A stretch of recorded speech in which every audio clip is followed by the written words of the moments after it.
चलिए अब रुक करेंगे देवभूमि उत्तराखंड की खबरों की ओर। आपको बता दें कि बड़ी खबर, बड़ी जानकारी देहरादून से आ रही है। देहरादून में जलवायु परिवर्तन और नवीकरणीय ऊर्जा को लेकर संगोष्ठी में शामिल हुए सीएम धामी। इस वक्त की बड़ी खबर आपको बता रहे हैं। जलवायु परिवर्तन के दुष्प्रभावों को कम करने पर इस दौरान मंथन हुआ। ये बड़ी और अहम जानकारी आपको बता रहे हैं। जलवायु परिवर्तन को लेकर एक बड़ी संगोष्ठी, नवीकरणीय ऊर्जा और जलवायु परिवर्तन को लेकर संगोष्ठी का आयोजन किया गया, जिसमें सीएम पुष्कर सिंह धामी भी शामिल हुए। तो बड़ी जानकारी, जलवायु परिवर्तन के दुष्प्रभावों को लेकर चर्चा। देहरादून में जलवायु परिवर्तन और नवीकरणीय ऊर्जा को लेकर संगोष्ठी का आयोजन, संगोष्ठी में शामिल हुए सीएम धामी।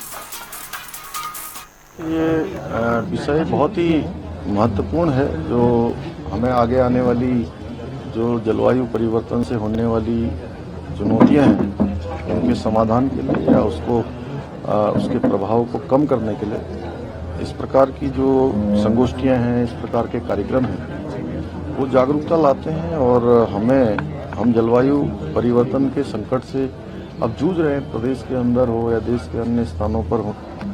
आज लगातार जिस प्रकार से आपदाएं आ रही हैं, हमारे ग्लेशियरों पर संकट आ रहा है, जल स्रोत लगातार सूख रहे हैं, तापमान बढ़ रहा है, तो कहीं ना कहीं हमको प्रकृति संरक्षण के लिए इस प्रकार के कार्यक्रम प्रेरित करते हैं। और आने वाली नौजवान पीढ़ी भी इसमें शामिल हो। वनाग्नि जैसी हमारी जो चुनौतियां हैं, उन चुनौतियों पर भी हम काम कर रहे हैं, राज्य सरकार काम कर रही है। और आगे भी हमारा प्रयास है कि जो हमारे जल स्रोत हैं जो रिचार्ज नहीं है, रिचार्ज जिनके बंद हो गए उनको फिर से रिचार्ज करें, फिर से उनको उस दिशा में काम करें। चारधाम यात्रा में आने वाले जो श्रद्धालु हैं, उनसे आपने कहा माओ के नाम पर पौधारोपण करें, इससे भी सर जलवायु परिवर्तन सुधार होगा। चारधाम यात्रा में ग्रीन पर्यटन की थीम नहीं, देखिए अभी ग्रीन गेम्स हमने आयोजित किए और उसका एक बड़ा अच्छा प्रभाव पूरे देश के अंदर गया है, लोगों के अंदर एक संदेश गया है। उसी आधार पर पर्यटन भी हमारे ग्रीन पर्यटन के एक थीम पर, एक मिशन के तहत आगे बढ़ेंगे। इसके लिए हम आने वाले सभी लोगों से प्रचार के माध्यम से, अन्य माध्यमों से उनसे निवेदन भी करेंगे। सर, अखिलेश यादव ने सर केदार धाम की तर्ज पे ही मंदिर बनाया, केदारेश्वर नाम उसको दिया, और आप उसे कैसे देख रहे हैं? क्योंकि ब्राह्मण समाज ने भी एक पत्र शायद दिया है जिसमें कई लोगों ने विरोध किया है कि उसकी बिल्कुल 2 कॉपी बनाया गया है मंदिर को। नहीं, अभी जो भी पत्र हम लोगों को दिए गए, हम लोग उस पत्रों को वहाँ की सरकारों को अग्रसातित करेंगे। अलग अलग रूटों के लिए हवाई सेवा का भी आज शुभारंभ किया जाना है, किस तरीके से देख रहे हैं? कितना विकसित हो गया आने वाले समय पर? और भी नहीं, हेली सेवाएं हमारी राज्य के लिए बहुत आवश्यकताएं भी हैं। हमारा राज्य पर्यटन की दृष्टि से और आपदाओं की दृष्टि से भी बहुत संवेदनशील भी है। तो यह हेली सेवा होने से जहां लोगों को सुदूरवर्ती क्षेत्रों में एक स्थान से दूसरे स्थान पहुंचने में 12 घंटे 14 घंटे का समय लगता था, अब उस समय उनका बहुत कम हो जाएगा, सुविधा हो। और इसी बीच रुक करेंगे बड़ी खबर की ओर। बड़ी और अहम जानकारी चारधाम यात्रा को लेकर। ये बड़ी खबर, चारधाम यात्रा को लेकर सीएम पुष्कर सिंह धामी ने श्रद्धालुओं से अपील की। उन्होंने कहा कि यात्रा के दौरान शराब न पिए और मर्यादा बनाए रखें। तो कोई मामला सामने आता है तो फिर संज्ञान लिया जाएगा। मुख्यमंत्री का बयान चारधाम यात्रा को लेकर। आपको बता दें, उन्होंने कहा है यात्रा में सभी नियमों का पालन हो। चारधाम यात्रा को लेकर सीएम की श्रद्धालुओं से यह अपील है कि चारधाम यात्रा के दौरान शराब ना पिए और मर्यादा बनाए रखने की अपील की गई है। कोई मामला सामने आता है तो संज्ञान जरूर लिया जाएगा। प्रधानमंत्री जी ने अभी मां गंगा के मायके मुखवा से सभी देशवासियों से भी अपील की है कि अब बैटिंग के लिए सबसे अच्छा स्थान देवभूमि उत्तराखंड है।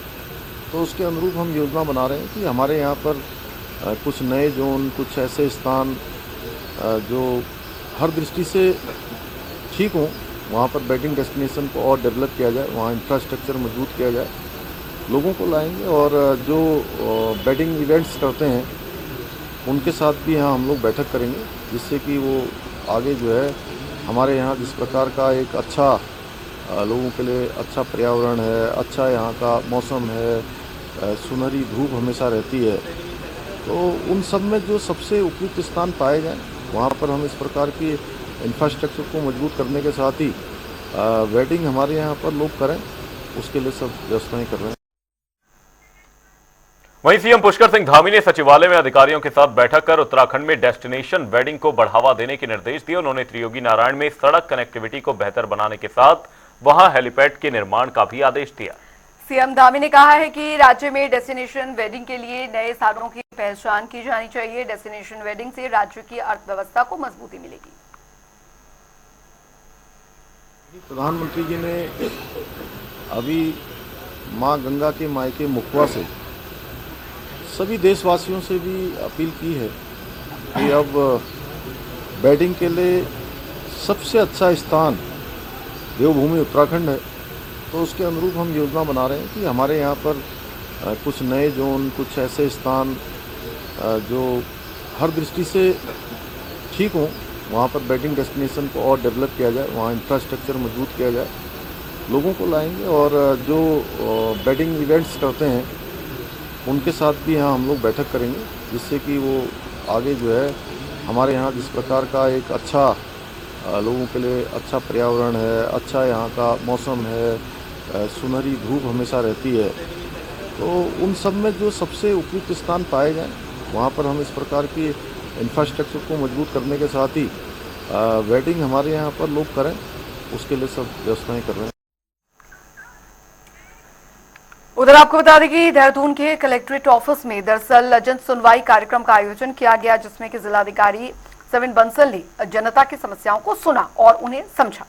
सभी से बातचीत करने के बाद डीएम ने यह आश्वासन दिया कि जल्द से जल्द सभी समस्याओं का निवारण किया जाएगा। आज के दिवस में असॉर्टेड नेचर ऑफ कंप्लेंट्स प्रकाश में आई हैं। कुछ भरण पोषण से संबंधित हैं, फैमिली डिस्प्यूट्स, कुछ कंप्लेंट्स ऐसी भी रहती हैं जिसमें 2000 ऑफ सिविल कोर्ट नेचर, लेकिन उसमें भी कोशिश करते हैं कि उनका समाधान एडमिनिस्ट्रेटिवली निकल सके। और कुछ हमारे सोशल सर्विसेज एक्सेस को लेकर होती हैं, तो क्योंकि हमारे यहाँ पर अधिकारी उपस्थित रहते हैं तो उनका निदान तो ऑन द स्पॉट हो जाता है। और कुछ हमारी डिमार्केशन और एनक्रोचमेंट से रिलेटेड कंप्लेंट्स हैं, तो ये कोशिश की जाती है कि जिनका समाधान मौके पर इंस्पेक्शन टीम भेज के किया जा सके त्वरित रूप से, उनका अब कर लिया जाए। और जिनको कोर्ट के इंटरवेंशन की आवश्यकता है, जो हमारे एसडीएम तहसीलदार के कोर्ट है, तो वहाँ पे उनका मौके पर ही दर्ज करवा दिया जाता है। कुछ हमारी जो हमारी प्रोजेक्ट नंदा सुनंदा चल रहा है, तो उसमें भी 4-5 केसेस आए हैं जो हमारी कुछ ऐसी बालिकाएं हैं कि जिनके फादर नहीं है, फैमिली ट्रेजेडी है या कुछ आर्थिक तंगी है, तो पढ़ाई छूट गई है, तो उनके भी केसेस हमने प्रोसेसिंग में दे दिए हैं और उसका भी स्क्रूटनी कमेटी द्वारा अगले हफ्ते तक हमें प्रस्तुत कर दिया जाएगा। उधर हल्द्वानी में बढ़ते अपराध पर रोक लगाने के लिए पुलिस तत्परता से कार्रवाई करते हुए दिखाई दे रही है और इसी कड़ी में पुलिस ने हाल ही में हुए गोलीकांड का खुलासा किया है, जिसके चलते पुलिस ने एक शातिर हत्या आरोपी को गिरफ्तार किया, जिसके ऊपर पहले से ही 16 आपराधिक मामले दर्ज हैं। शाम को एक सूचना प्राप्त हुई थी पुलिस कंट्रोल रूम में, जिसमें बूढ़िया पड़ाव क्षेत्र में किसी व्यक्ति को गोली मारने का जो प्रकरण है वो संज्ञान में आया था। और इस सूचना की संवेदनशीलता को देखते हुए SP city, CO city, SHO Haldwani, SOG और इसके साथ ही हल्द्वानी सर्किल के जो चारों थाना इंचार्ज हैं, इनको मिला के हमने बहुत सारी टीमों का गठन किया और इनके द्वारा मौका मुआयना किया गया। मौके से वहाँ पर साक्ष्य संकलन किए, साथ ही जो पीड़ित है उसके जाके हॉस्पिटल में जो है बयान लेने के कोशिश की गई, लेकिन उसकी हालत नाजुक होने के कारण बयान नहीं दे पाए। बाद में जो पीड़ित के घर वाले उनके द्वारा एफआईआर देने पे और मौके पर जो पूछताछ है उसके आधार पर एक अभियुक्त के बारे में पता लगा, जिसके द्वारा इस व्यक्ति को गोली मारना प्रकाश में आया था।